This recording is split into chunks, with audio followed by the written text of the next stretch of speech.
yan, kung may kulang, that is not a valid budget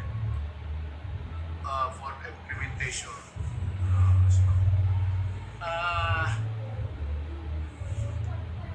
It's not only inaccurate, but I think the budget is in totality invalid.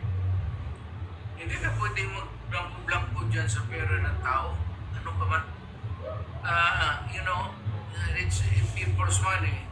Maglagay ka ng mga mga provisions, but without the true and correct items or money that would be appropriated by Congress, by the people owning the money. So everything must be explained clear, patent, without doubt na itong pera na ito para ito sa ganito. Itong para na ito para sa eskwelahan, ito para sa agriculture.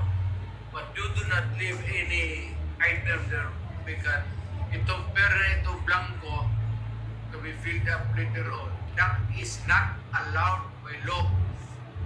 And that budget is already I would like to remind Congress, mali ho yan. It's invalid. Please correct it. Or record the budget and demand an explanation bakit dumating sa inyo yan na ganun kablangko. We are not, binigyan ka ng blanco check it dyan, o sige, bahala na kung ano ilagay ninyo. In the same manner, yung mga blanco dyan, whatever or whoever corresponds to that particular item is free to just fill up the amount. That is not by all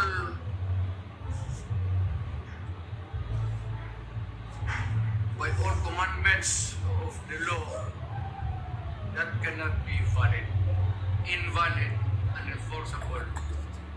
And kung na-implement na, it must be corrected and the money returned before it is spent or corrected.